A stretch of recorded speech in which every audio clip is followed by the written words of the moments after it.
Hi everyone, ನೀವು stitch ಮಾಡಿರುವಂತಹ blouse back ಮತ್ತು ಫ್ರಂಟಲ್ಲಿ ಆರ್ಮೋಲ್ ಹತ್ರ ರಿಂಕಲ್ಸ್ ಬರ್ತಾ ಇದ್ದರೆ ಯಾವ ರೀತಿ ಕಟ್ಟಿಂಗನ್ನು ಮಾಡ್ಕೊಳ್ಬೇಕು ಅನ್ನೋದನ್ನು ನಾನು ತಿಳಿಸಿದ್ದೀನಿ.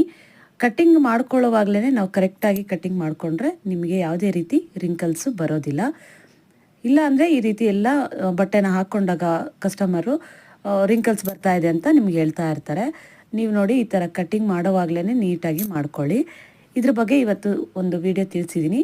ಆದರೆ ಕಳೆದ ವೀಡಿಯೋಗಳಲ್ಲೂ ತಿಳಿಸಿದ್ದೀನಿ, ಆದರೆ ನೆಕ್ಸ್ಟು ಬರೋ ಅಂಥ ವೀಡಿಯೋದಲ್ಲಿ ಇದ್ರದ್ದು ಮಾತ್ರ ಒಂದು ವೀಡಿಯೋನ ಮಾಡಿ ನಾನು ಹಾಕ್ತೇನೆ. ನಿಮಗೆ ಈಸಿ ಆಗೋ ಥರ ಯಾವ ರೀತಿ ಕಟ್ಟಿಂಗ್ ಮಾಡಬೇಕು, ಯಾವ ಸೈಜಿಗೆ ಅನ್ನೋದನ್ನು ನಾನಾಗಲೇ ತಿಳಿಸಿದ್ದೀನಿ. ಆದರೂ ಇನ್ನೊಂದು ಸರಿ ನೀಟಾಗಿ ತಿಳಿಸ್ಕೊಡ್ತೇನೆ. ಯಾರಿಗೆಲ್ಲ ಟೈಲರಿಂಗ್ ಬಗ್ಗೆ ಮಾಹಿತಿ ಬೇಕು ಅಂದರೂ ಕಮೆಂಟ್ ಮಾಡಿ.